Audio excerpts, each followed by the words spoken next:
podcast. Well, we can start again and acknowledge that that's our connection.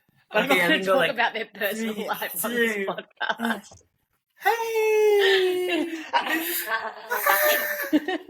Now this is the start of the podcast. Oh my God, here we are. What's Wow, up, first Al? words we're speaking. Hey.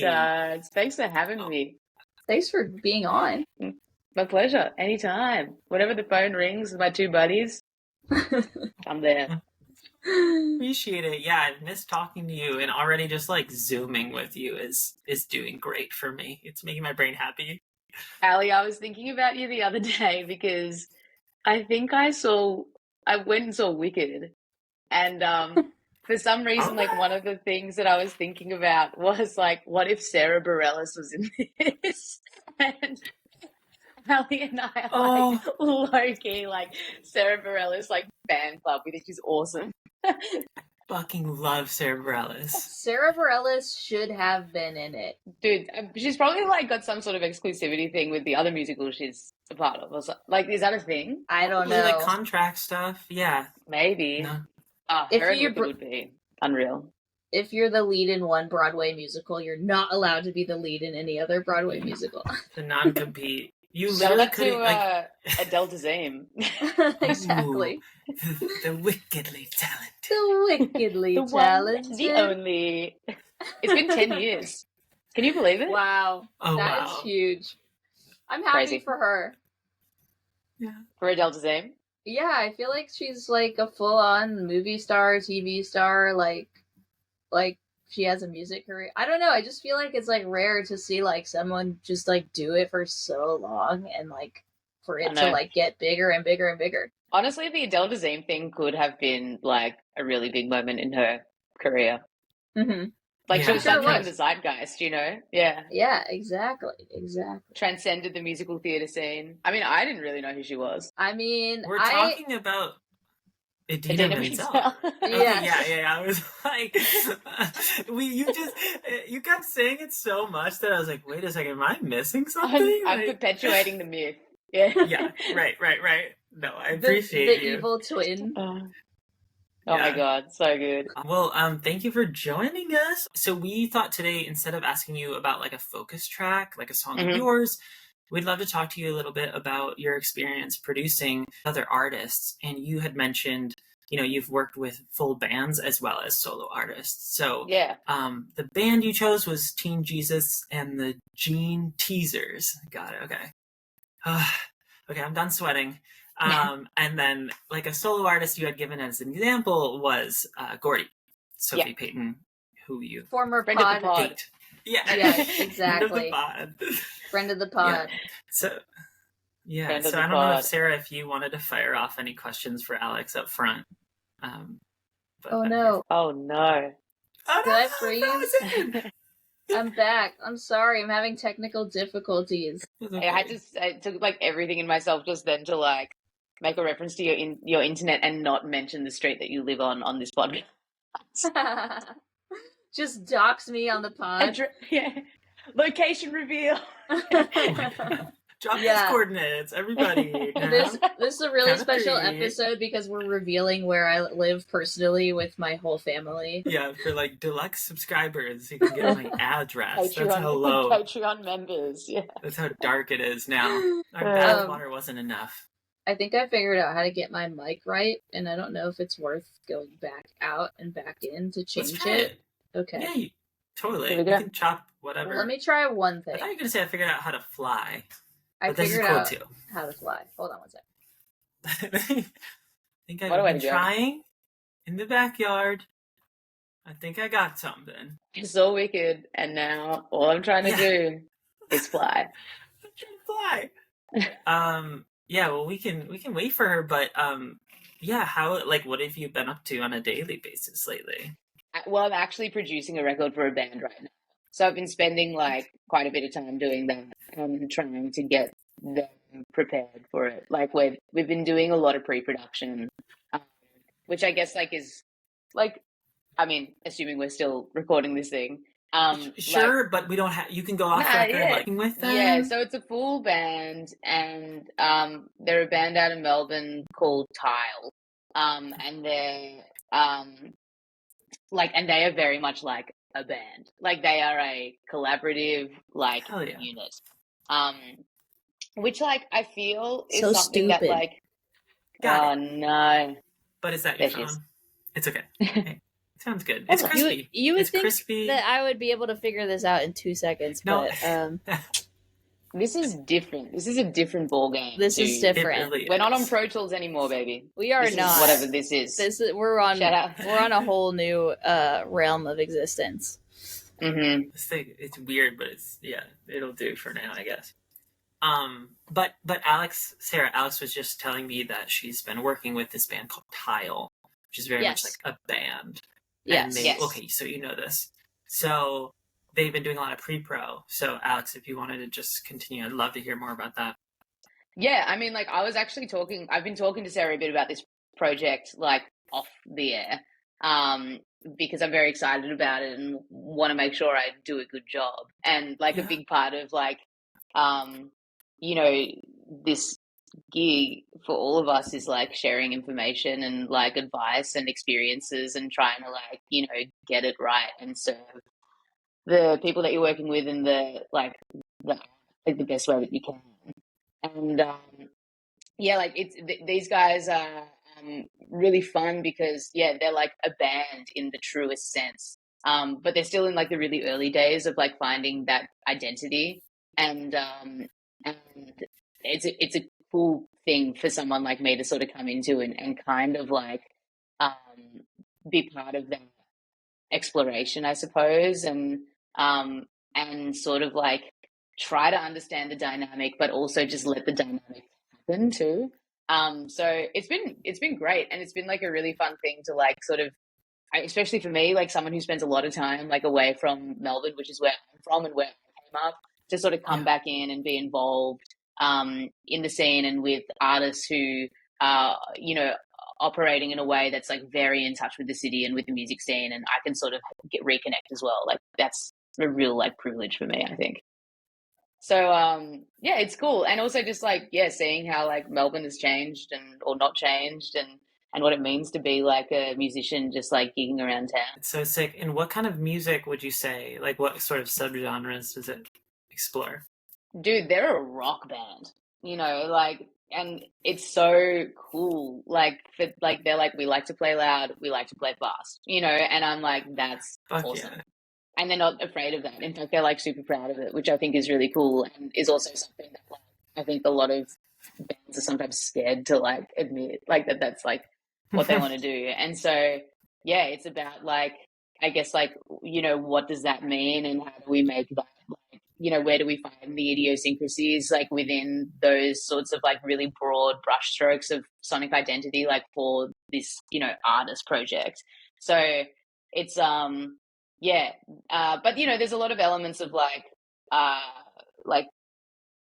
sort of post-punky, like post-rocky sort of thing, and like, you know, it's kind of heavy without being like a heavy band, you know. So yeah, it's pretty cool. So that sounds really fun. Alex, how have you like infiltrated the band dynamic, and like what are you adding? What do you feel like? What are you adding is a wrong question. I'm sure you're adding lots to this production, but like, what do you feel like is the best way to contribute, especially when like they've released some music before, so like they've certainly. Okay, I think I got what you said, and I'm going to respond. Come back, Tods. Yeah, we can just wait. Honestly, like that's cool. Water break. Tea break. Yeah. Poor Tods. I'm gonna have some dinner. I'm back. That's okay. I'm sorry. I think my internet is a little weird in this room sometimes. It's okay. We did a call last week with Lexi Vega from Mini Trees, and like I was at a Panera-bred, and then I was like, I feel like my service is a little shaky, and everyone else is like they were coming in clear. So I was like, okay, maybe, like, I don't know, maybe this is fine. And then, like, I just listened to the audio from last week, and it's like, fuck. It's wrecked. Absolutely fucked. Yeah, it's like I'm, like, going through, like, a portal, like, So this isn't so bad, Sarah, as long as you can hear us and everything. Yeah, I can hear you guys. I just feel bad that it's like I tried to like get it hi-fi and it's just I'm reverting quickly to the old way. That's okay. But yeah, like I think I guess maybe I don't know if you already started answering this question because it froze, but maybe you can just elaborate on how to like essentially like, for lack of a better word, code switch into a band's culture. Yeah, that's an interesting question. Like, I think all of these things are just like, it's such a case by case thing that you do when you're like going in to work with any artist, whether it's a band or a solo artist, and like so much context is also like necessary to know what they want to get out of the process, and that sort of like is how I'm led, and also is like, and also helps me decide whether or not I'm the right person or want to take on that project. Right? You know, one of our mentors, Sarah, John Congleton, friend of the pod, I remember he once said to me that like he thinks that a lot of his job is actually just observing. And it is like, it took me a little, like I went away and like I've thought about that comment a lot. And I think that like in a way, like that is actually like a big part of the answer to this question. Like it's just kind of observing the person or the groups of people that you're working with and trying to like take their word for what they want to get out of it, but also kind of like trying to find things that you can see that maybe they can't see that is going to make them get to where they want to go. And that's why you get a producer, right? And so like with a band like so to juxtapose like Tile, for example, with like Teen Jesus, like with Tile, I feel like I'm more of like a coach, you know, and it's like, and my role is more about like, I'm not on the field with you, like I'm not on the court with you, but I'm going to help like prepare you and set you up and give you the frameworks to go out there and succeed, you know. And by go out there, I mean like go and play your instruments and go and record and like think about like this music in a way that's going to make it as best as it can be, hopefully better than it could be if I wasn't here. And so that's sort of my approach. It's the very like, I think it's sort of, well, I think it's like almost like a bit of like a Rick Rubin kind of like way of doing it, you know. And then the technical stuff, like, you know, it's like that'll get taken care of. But that is not what's going to make you do the best work, you know. With Teen Jesus, on the other hand, like, you know, when we were doing those recordings, they were like barely 20 years old. Like they were very, very, very young. And I just don't think that they had an experience in the studio where they felt like that they could like, you know, and this is not a comment on anyone who they might have recorded with in the past, but I think the studio had always been a very daunting experience. And I remember like feeling that when I first started going into studios, it's like, we're setting this in stone, we're spending all this money, like, you know, and like so finalized. Yeah, exactly. And like, so with those guys, like, you know, I was like, you guys just kind of like need to be in a space where you feel like you can be the band that you are, like whatever that is. And so it's about like creating those environments and bringing other people in to help get things to a standard that they should be at and get them thinking about things in a way that they feel like that they can contribute towards and take ownership of. You know, the last thing that I want is for a group of like young, you know, like non-male musicians to think that like they can't, you know, express themselves and like and be involved in that process. So yeah, like those are sort of like, yeah, like those are kind of the things that I think about. And then the technical stuff, it's like, you know, like we know how to set a vocal chain and we know how to do that stuff. Like that's fine. But it's sort of more about like shaping environments and then how does that impact like the outcomes. And that's the stuff that I get really excited about. That's a very long-winded answer. I love it. That's why you're on the pod. That's why it's a podcast. Yeah, not like a TikTok, like your guest star. Oh my God, friend of the pod. Hi, Sophie. Smoothie time. Oh my Smoothie delivery. Oh, that looks good. That's definitely got blueberry. Oh yeah. Oh yeah, it Wow. does. Every Nice. morning. Oh, that beautiful color. I was just gonna say, I appreciate the response. And you mentioned that you were doing a lot of pre-production with this band currently, Tile. And I'm just wondering if you can sort of elaborate on what that entails, if there's any specific examples over the last couple of weeks that you've had with this band. Yeah, I mean, like, I think that, like, a lot of it is just me getting, like, really familiar with the dynamic and, like, how they like to work. And, uh, and also, like, trying to help them figure out exactly what that they want to do. Like, yeah, we're just sort of, like, talking about, like, what format does this, like, recording take? Like, what does this look like? What is actually the desired outcome? And, like, and I think that, like, pre-production in that way, like, you know, this sort of like coaching is like really important for like, you know, these, like, they're a great band, you know, like, and that's why I want to work with them. But it's just about, it's like, okay, so what are we going to do with our time together, and being really sure about that. So a lot of it is like, you know, playing through songs and recording them like in real time and just recording them live. You know, sometimes like shuffling things around and just trying new stuff and like allowing things to be like modular and fluid. And also like, but also not making final decisions on anything, you know. And I think it's really important, like, to also go in to the, you know, recording or the production, you know, process, and not put so much pressure on that in the moment as well, and just like allowing things to be, and allowing things to like to be changed in the moment, and to be able to like just follow inspiration where it comes. But in terms of like pre-production, like, you know, in the case of this project, it's like we have a limited amount of time for production, and I feel like it's also my role as a producer to try and make that as efficient as possible. And so, you know, in just tracking stuff live and demoing stuff live, it's like we kind of can have like sessions and templates set up so that we can like go in during production time and be like, okay, let's go, instead of trying to set things up and wasting time doing that. You know, even just like little things like creating like sort of universal familiarity with the songs and the language within the songs in a way that can sort of help speed things up. It's like we all agree that this part of the song is we're going to call the pre-chorus, and that just makes dialogue like easier. And you know that feeling when it's like, what about the pre? And they're like, isn't this the pre? And it's like, this is the pre, you know, and it's like shit like that just can really slow things down. Exactly. Yeah. Like, and just kind of like finding like a common vernacular that can really like make things more efficient.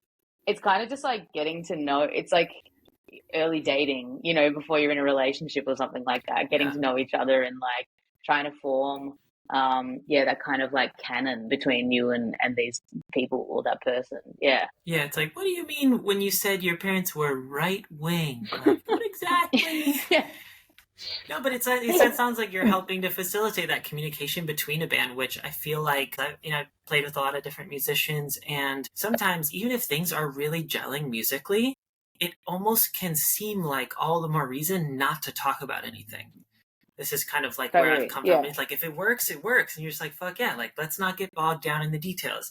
However, when you go to like record something, it's such a different thing to try and capture the essence of what may have worked live. Yeah, it's so funny. Like, I feel like when you're talking about the live thing, like, that is something that I feel is one of the biggest differences with recording or producing a band versus like a solo artist. I do find that bands, you know, like, their like ultimate bonding like experience and sense of identity is when they're playing live. You know, like, that's just like how it is. And like, and I know what that's like. Like, I've been in bands before, and it's like, but the live show, like, that's it, and that is who we are, and all this sort of stuff. And making a record, and like, you know, finding an identity within like the recorded format doesn't negate the identity of your live, you know, show. And it's kind of really hard, you know, to pull those apart a little bit and allow them to exist like within the Venn diagram or whatever of what your band is, but like it's hard to not allow, especially the live thing in the studio, to like stop you from making decisions that could service like the recording better.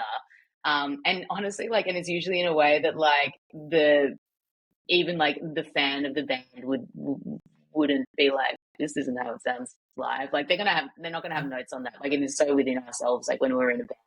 And it's very hard to kind of let go. And also I think that like so many of the younger bands, their place of like biggest like positive feedback is the live stage, and like all they have as like totally a moment of like empirical evidence is like, well, people love when we do this live, and you know, and like that's where they're getting sort of all of their like input from. And totally. like, because I've had that argument many times with bands, and like with respect to the live show, we haven't been making records pretty much ever with regard to someone's live show. Like if you go back to the 60s or the 50s or like sort of early studio days, they're doing things that you can really only do in a studio, even if it's like a band playing a song live. There's just like opportunity for like a vocal overdub, or like, you know, the way that things are being tracked.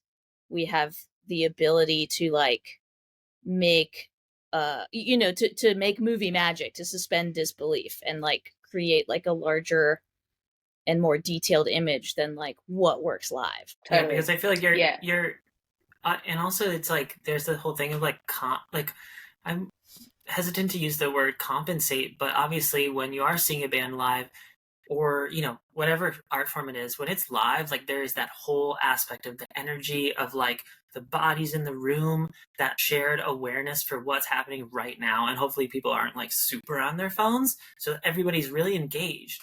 And there's something to be said about that as an aspect of what's going on, like a player in the whole thing, that when you go to a recorded format, like I feel like that's something that you can try and like, again, like not necessarily compensate for, but creating, like you said, Sarah, that like larger than life thing.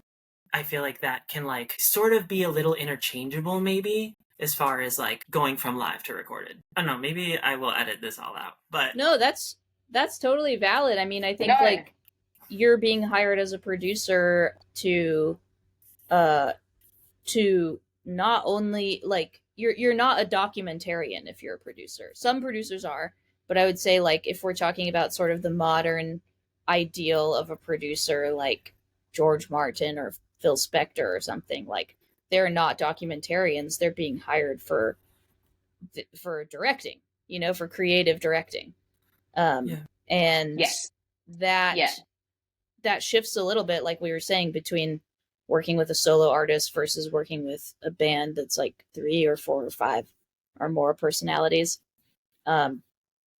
But it's, if you were, you know, if the band was only concerned with documenting their energy live, perhaps it would be more of like a Grateful Dead type thing, where it's like we're just getting board rips for every show and like releasing the ones we love, you know? Yeah. That must be nice. Just being like, pull it off the board and put it out. Yeah. Yeah, no, I totally agree. And it's just like, I remember being totally at odds with it when I first started recording music when I was in a band. And, you know, and that was always like such a huge discussion when we were in the rehearsal room. It's like, but our biggest asset is the live show. So like, how do we like integrate that within the recordings? And like, I think that you can like learn from a live show and be influenced and inspired by certain things that happen in the moment in those like settings. But like, you know, yeah, it's a very complicated like pulling apart, but also like allowing them to coexist and also allowing them to be a part of like the whole identity. But I just remember like, you know, one of the biggest transitions I had to make as like someone in a band, like when I started recording, you know, in a studio, was like actually suddenly being really conscious of what everyone else was doing. You know, it's like I could suddenly like hear like what the bass player is doing, and I just like never kind of thought about it before, you know. This is when I'm like, you know, 17, 18 years old or whatever. you know, like you're so in your own world, in your own silo, just like Ali knows exactly what I'm talking about. Well, it's just Like a you're in your own bassist being like, oh shit, you guys can hear me now? Like, I feel like I've, witnessed that where they were like, weren't prepared to maybe be like paid attention to by everyone at once. Yeah. But it's a beautiful thing. And it's like, it's a beautiful thing, and it makes you as an individual a better musician, you know, if you're able to like kind of, you know, I guess like it's this thing about like simultaneously like seeing the big picture, but also seeing like the little things that make it up at the same time, you know, zooming out and zooming in, which is, you know, perhaps like a quality of a good producer, at least someone who's like capable of thinking about it, you know, an appropriate level. But, you know, if a band comes up to you and they're like, you know, we want to make a live record, then you make a live record. They exist. True. But I think that there's like, I think that there is like, it's a delicate balance sort of trying to like find that. Whereas I find that solo artists are sort of more trying to find their identity within a recording. You know, like they want to be like, you know, I think that the risk of like overproduction arguably is like higher when it comes to a solo artist, because you're just like exploring and exploring and exploring. And, you know, and someone, maybe this person that you're working with is trying to find themselves within that process, as opposed to pulling back because they feel it actually isn't, because they feel like they know who they are. And based on the live show, for example, as we've said, and like are reluctant to kind of do that exploration. So there's sort of some sort of like middle ground there, I think, that, you know, you have to find. And I think like, and I think that then that determines like what your identity as a producer is as well, you know? So, yeah. How do you balance like overlaying your creative vision as a producer with a band's creative vision with like how they want their album to turn out? I think really it's just about like, I think like a lot of it is just about trying to be sensitive to the people, like the people involved in this thing, but not in a way that doesn't try to extend them towards something that they may be, you know, like getting them out of their comfort zone a little bit, but doing it in a tactful way. And, you know, like at the end of the day, it's like no one's bringing a producer into a project because they don't want it to be better than if you weren't hiring this person. You know, like there's a reason why they want you there. But, you know, like fucking with people's art is a very sensitive, like, you know, area. And there are some producers like, and I think that they're kind of dying out a little bit, who will like break you in order to put you back together. You know what I mean? Like, it's like that movie about the jazz drummer. Like what? Like people are like, Whiplash. It's so good. Do you know this film that I'm talking about? Is it Whiplash? Whiplash, thank you. And it's like, see, the dude's like verbally abusive to this musician, and like the whole like point of the movie, it feels like it's saying like, this is kind of what it takes. And there are obviously so many ways. Go ahead. I was going to say that like there's a bit in Brandi Carlile, her memoir, where she talks about recording. Have you read this? No, but I just love Brandi Carlile, and like that's like one of Caro's favorite artists. Who Caro says hi, by the way.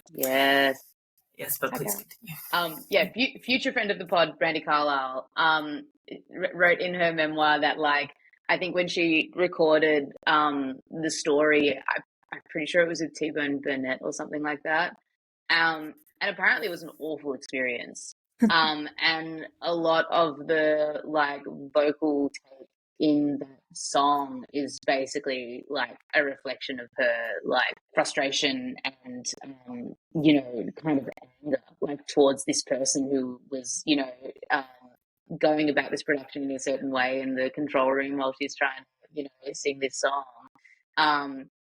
And basically she's like, yeah, like arguably it worked because like the record was really successful, like it's an amazing performance, like sure, but she's like, but it was awful.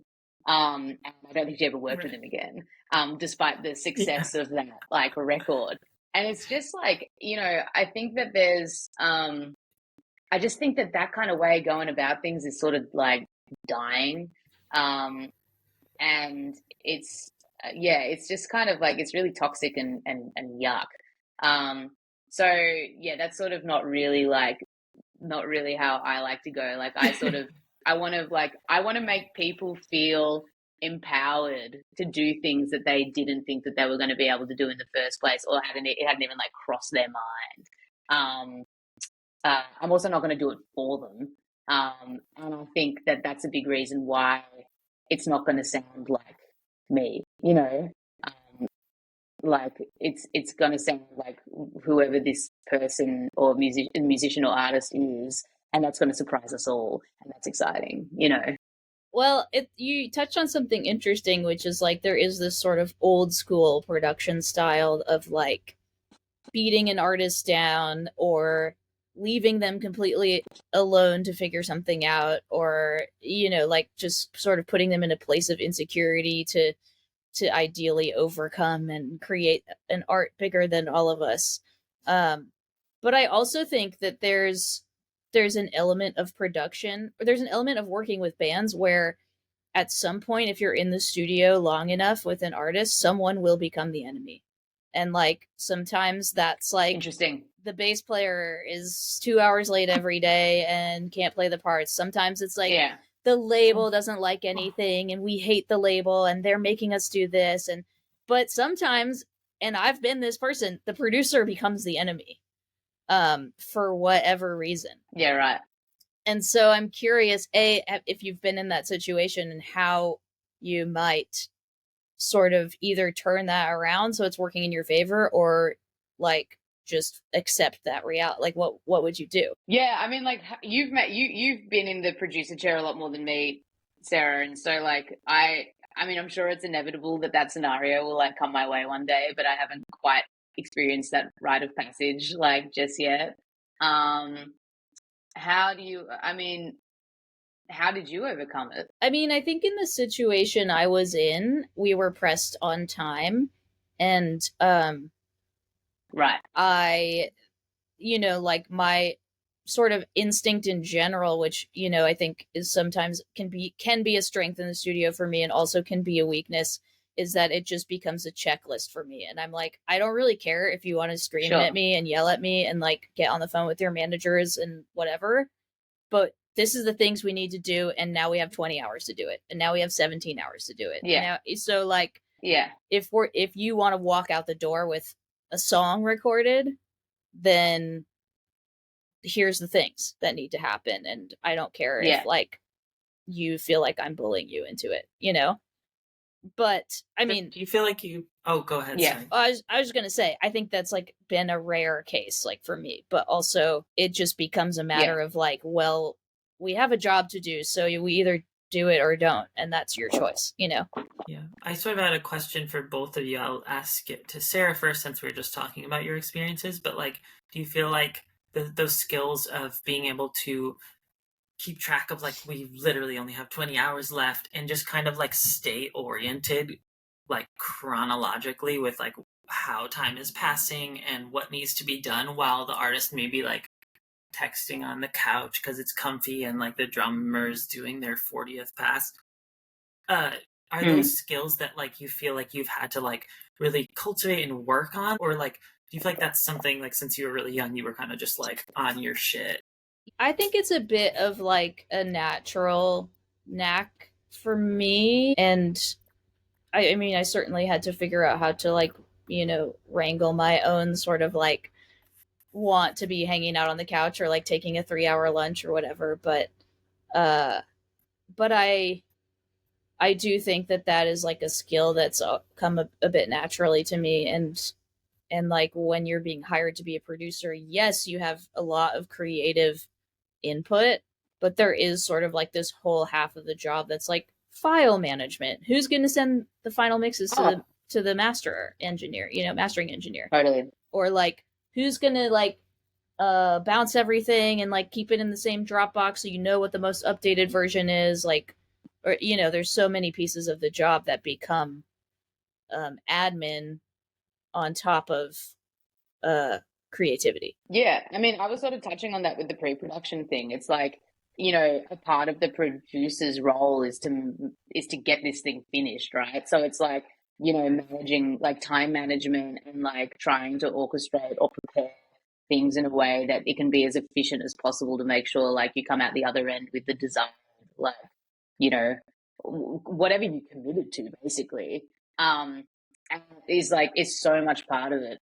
Like, I think that in a way, like the word producer within a music context is actually, I mean, realistically, like in comparison to film, like it's like a cross section between like a director and a producer, like in a film or television setting. Yeah. In its most pure, if we are Rick Rubin or Jack Antonoff or some someone with a lot of capital and support, it would probably be purely more like a director role in a film. But when you're, also having to sort of like do a bunch of other things because of budgets or because of just like, where the way that you work, it sort of ends up being like a cross section of both of those kinds of archetypes, I suppose.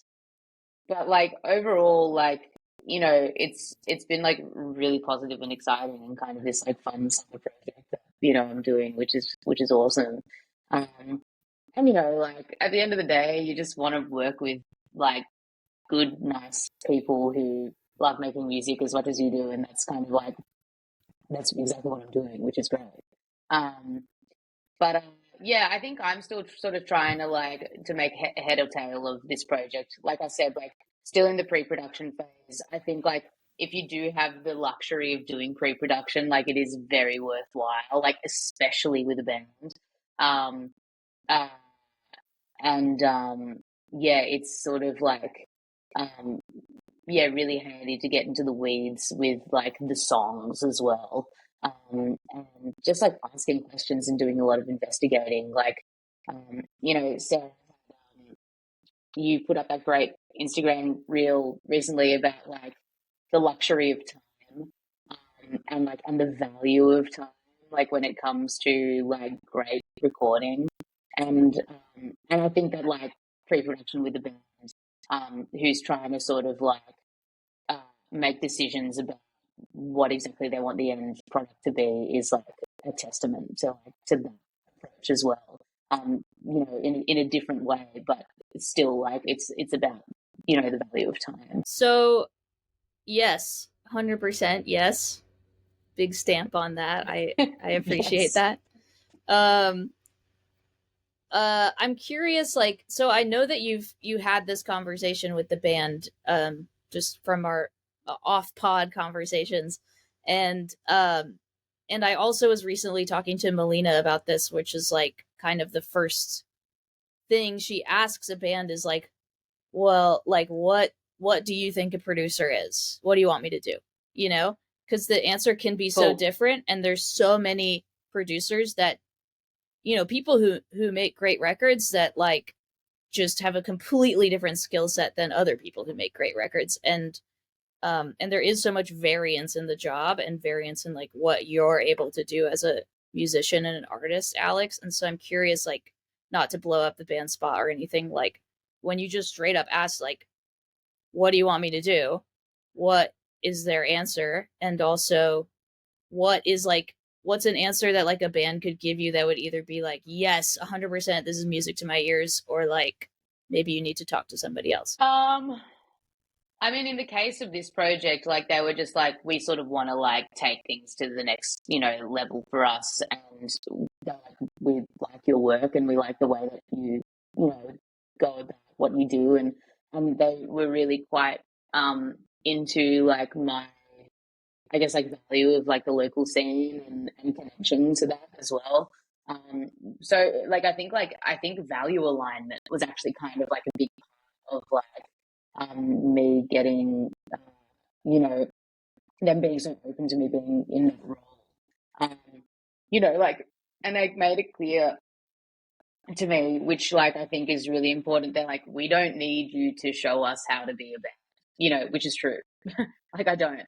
Um, but they're just like, but we just want to really extend ourselves and sort of have like another person in the room to help do that. You know, I think that they'd been doing the same sort of like approach towards recording for a little while, and they were ready to graduate onto something new. And you know, integrate another individual into that, which is really cool. And that to me is like, yeah, I can do that. And the value thing was really great too. And like as I said at the beginning, like, you know, the capacity to like, you know, feel that connection to like a scene that nurtured me and like enabled me to have a career, like is something that I want to be a part of. You know, I never want to like leave that behind. But like, you know, in terms of like things like that, you know, like something, if a band was said to me, it's like, you know, we want a song that's going to get on commercial radio, or like, you know, or it's like their expectation is something that is honestly like completely out of anyone's control. Like that is something that I'd be like, you know, I'd have questions about unless they had a history in that space, you know? Right. And yeah, it's like sort of something like that where they're like, the thing we want to get out of you is something that is like no one has any control over, you know. That is sort of something that spooks me a little bit. But you know, there are some producers who like feel really confident that they can do that, you know, and they probably can, for whatever reason. But yeah, you know, like, and also just stuff about like this sounds so weird, but like, you know, if they just want like, uh, like I don't want to be just some like cosign on a press release. Not that I feel like I have that much value like in that space, but like, it's a common thing, you know. It's a common thing that goes around, and like, and I think it can be like really detrimental to like, you know, someone in all sorts of positions where like, you know, like you may not actually be all that excited about the music itself, and your name is like kind of the thing that they're hoping is going to get it to where they want it to go. Um, that uh, does it give me the ick? Yeah, I guess. Yeah. Yeah. But yeah, hope. Yeah. that's sort of like something. But like, I mean, as if anyone's ever going to be that upfront about it, you know. But I also think that you can like spot it. Yeah. I think it's obvious, and I also think Yeah. it's something to like especially look out for when, you know, not only are you a producer using your name, but you also are an artist using your real name, you know? So Yes. it then has an Yeah. association to like a completely external like it's not only associated like you, Alex the producer, made this, but it's also like Melbourne rock artist Alex Lahey, who you may know from songs like, you know. Yeah.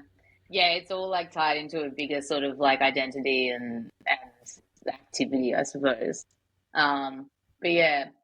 But like, I mean, what about like you both? Like if someone's asking you to like be a part of a project and you're like, well, what do you want? Like what are the things that you want to hear? I'd be more interested to hear what Sarah has to say on this. Oh.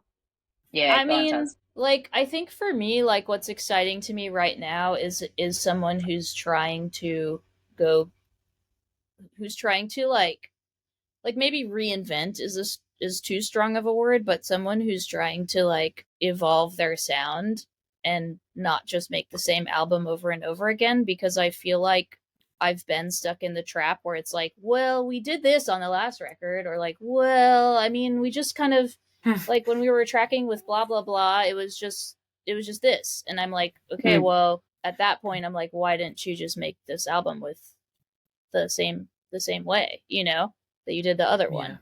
And in the case of a band who's never made an album, I guess I'm just looking for perspective, and I think the key word that someone could say to me over the phone is that they have like a point of view about something, um and are going to be able to like jump in to the deep end with me, because I also feel like I can just do my thing with someone's song, but that is far less interesting than when an artist wants to hear certain things or like emotionally connects with certain sounds or like brings in like a drum loop and a vocal and that's it. And they're like, I don't know, I just love this drum loop. And then it's like, okay, great. Like we're keeping it, you know?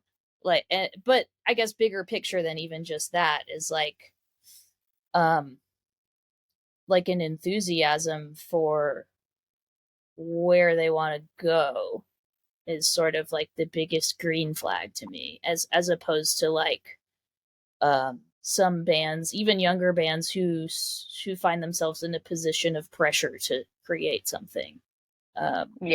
Like then I feel like everyone will lose, you know, if there's I feel that from like a writing standpoint, just like like any sort of pressure that like I have to do something just doesn't tend to like I can sit down and force myself to like try, but having so much expectation about the outcome of that trying session can bite me in the ass. And I feel like in terms of working with other people in like a production sense, I'm working with like 2 newer artists right now who are making their debut records.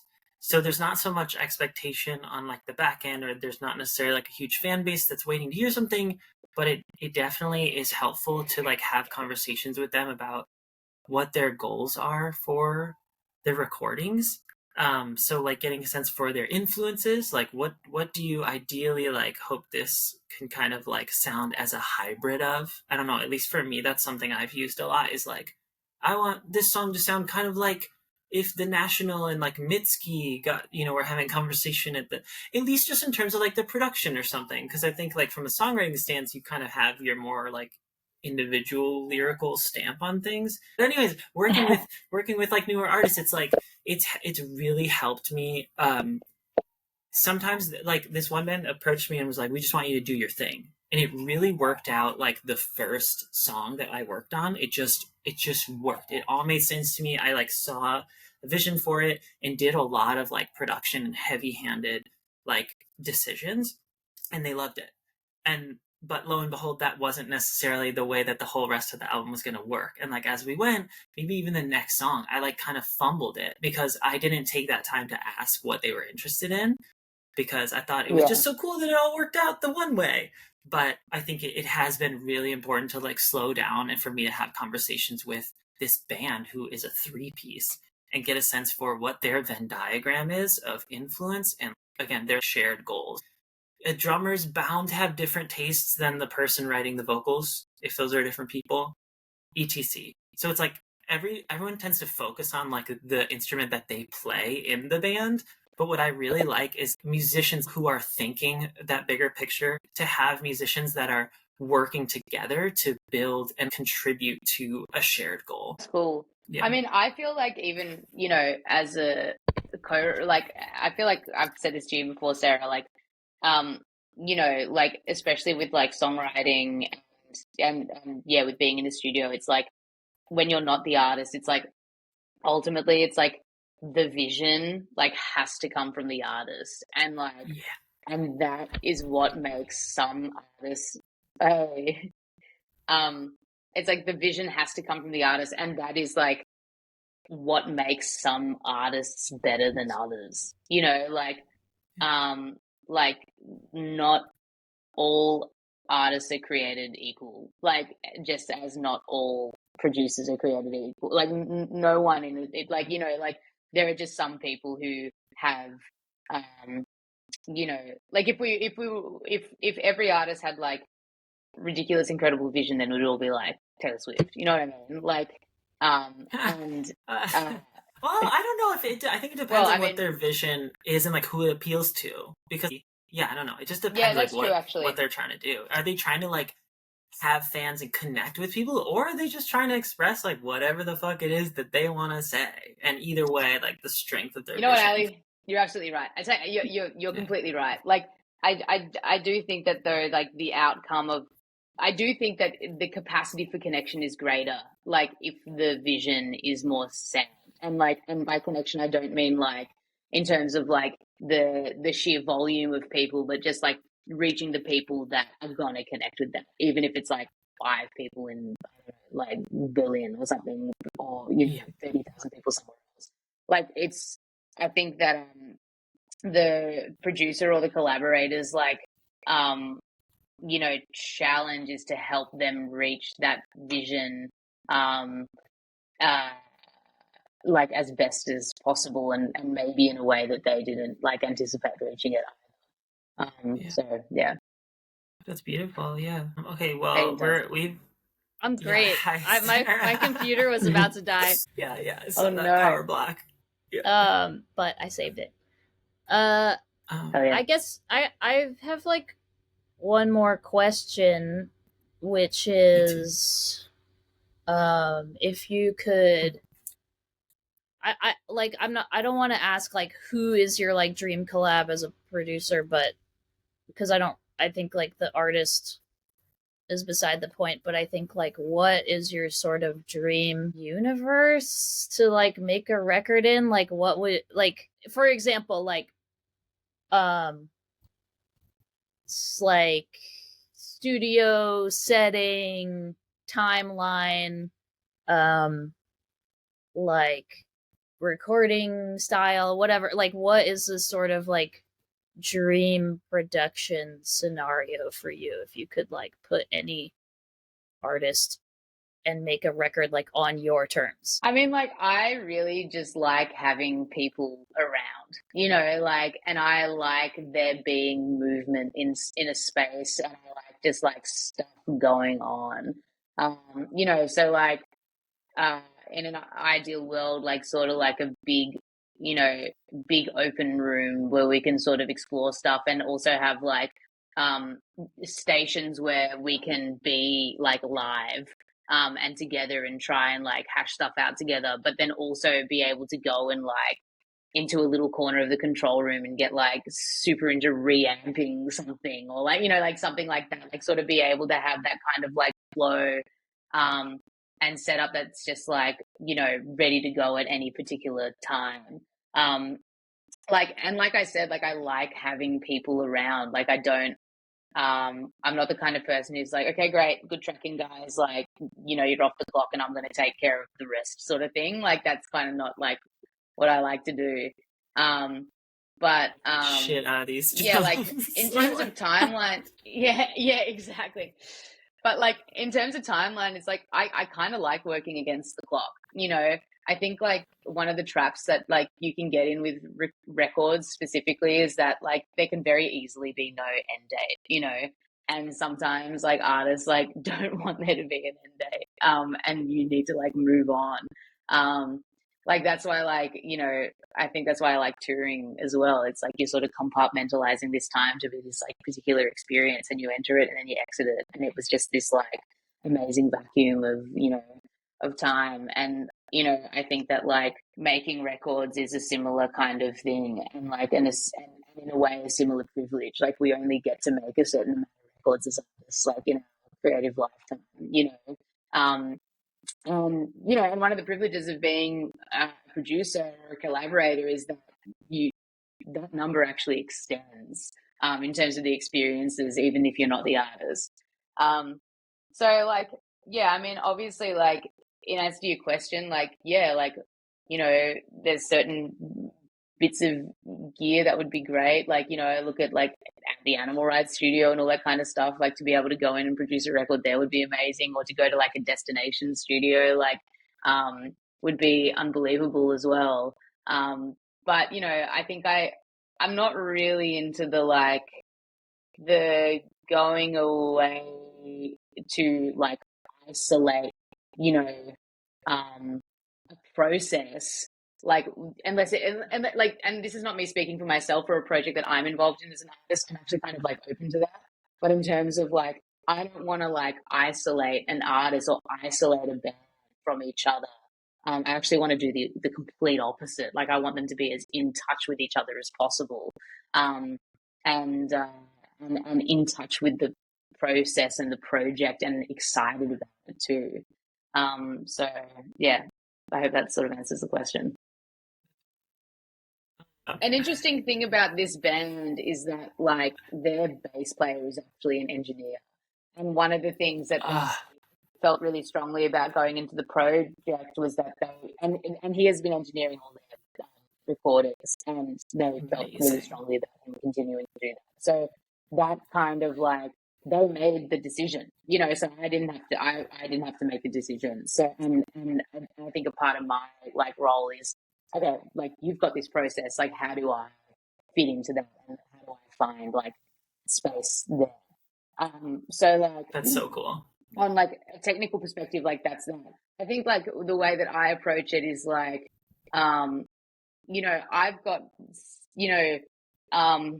the gear that and the techniques that I want to bring into this role are sort of more about like, I don't use the word creative because it's all creative, but like sort of more about like color and like shaping something, as opposed to like, what's the pathway between like, this instrument and like Pro Tools and then out again, So that's sort of like the way that I've been thinking about it more. I hesitate to use the phrase like bag tricks, but like, I suppose I kind of am going through my like, like that's the things great. that I know work, and try and how do I like integrate those kinds of things, and like, what is some of the equipment that I can offer that maybe they haven't like touched on before, or maybe that they're curious about, that I can help facilitate. I sort of think about it more that way. Because like they are accounted for on the engineering side. And Tom's fantastic, and he has like a way of doing it that he and the band feels works, and of course, we're gonna like see what that is and see if if there's anything that we can try that's different or new or whatever, but like for the most part, like, we know it's good. So I think it's just sort of about like, how do we extend that? And it's like, I feel like Tom and I are kind of like another limb for each other, and that's like an interesting relationship, and I'm really excited to kind of see how that like manifests, like when we're in the thick of it. But also like, I'm kind of stoked that like he's going to be in the driver's seat for like the door and all that kind of stuff, and I can have fun with the toys and all that kind of shit. So I think it's going to work really well. Yeah, it sounds like a lot of like the most fun things that you're getting to do, which is so sick. I'm really happy for you. So I get to do all the fun shit. I get to do the fun stuff. It's the funnest, like, it's one of the funnest gigs ever, like, doing this. So yeah. Amazing. And like so I said, cool. It's just all about like working with good people who like, and like shared values, and just making sure that you really align, like, in, I guess in the music itself, but like more broadly, just like in terms of how like you treat people and like how you want to express yourself as a human being as well. So yeah, that's great. It sounds like y'all are lucky to have each other. It's great. Making records is the best. And yeah. Do you have anything that you want to plug or that you'd like to share? I guess the biggest things is like, I mean, I'm making a record of my own right now, which I'm really excited about. So like, hopefully, like, it won't be super, super, super long before like that sort of starts to be in the world. But I'm going on tour in the US in April with Laura Jane Grace, which I'm really excited about. Oh my god, that's sick! Yeah, it's going to be awesome. I don't think we're coming to the East Coast though, Ali, which sucks. But okay, I'll just travel. But we're doing come to Des Moines. And come to Des Moines. Come to Des Moines. But like, if anyone wants to make a record with me, give me a call. Hell yeah! Well, Absolutely. Everyone listening, Alex is a fantastic producer and writer, and has written so many songs with so many different people, and produced records with bands, and also is an artist, and put out a fantastic record called "The Answer Is Always Yes" last year. But it's still on heavy rotation this year. So, so there, and and we're so happy to have had you. Thank you so much. Thanks for having me. This has been such a treat. Just like getting to chat with two of the best people I've ever come across in this world.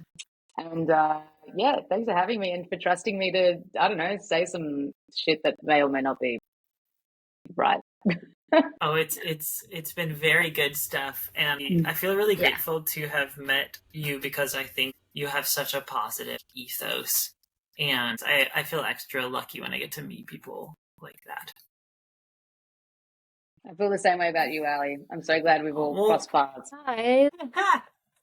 I think it's music. Well, thank yeah. you. Oh.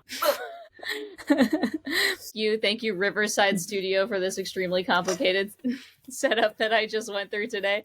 Shout out to Riverside. Shout out to Smoothie Delivery. All right. Well, bless up. Good luck with the record. Good luck with making your own record. I can't wait to hear it. Thanks, guys. I appreciate it so much. Love you both. Have a great day, Alex. You too. Love you. Yeah, you too. Bye.